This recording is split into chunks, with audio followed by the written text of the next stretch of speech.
Thank you, Mr. Trudell. We'll now go to Mr. Johns for 2.5 minutes, please. Minister, the PRV paper published on May 26th shines an unfavorable light once again on the Department of Fisheries and Oceans' refusal to heed the science on the risk of salmon farming on wild salmon. When science reporting risk from salmon farming is published, invariably the department and industry downplay it. However, it seems implausible that scientists at UBC, University of Toronto, SFU, the Pacific Salmon Foundation, for example, can be wrong every time. How will you evaluate the implications that a virus has been accidentally by the Atlantic salmon farming industry and is spreading with serious health impacts on some species of wild salmon? Who will you turn to, and will you be designating PRV as a disease agent so that it is captured under fisheries regulations? Thank you for the question, and I know that a number of people have reached out to me directly with regards to PRV and the concerns that they've seen.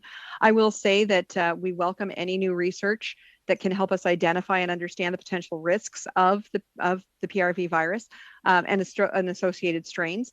We do continue to support the research and the number of factors that impact the health of our wild salmon. And I guess, I could, in saying that, we will absolutely take into, all of our science is peer reviewed. We will look at what has been put forward and make sure that we have the right path going forward. So, Minister, that hasn't happened. And aquaculture has been given an entire division in the department under its own regional director focused entirely on the industry. And while management of wild salmon may be implicit, don't you think it's time, given the extreme state of wild salmon, many salmon runs, that there's better independent oversight and advice? The department and Canada's elected officials need someone outside of the bureaucracy and political system to provide overarching, unbiased science, evidence-based decision-making on what is working and what isn't working and what the priorities are. Do you not agree with that?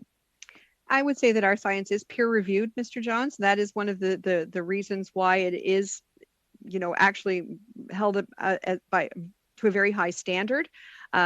With regards to the independence of the public service, they don't do this for political reasons. This is their jobs, and they take this science very seriously. And I stand behind them in the extremely important work that they do.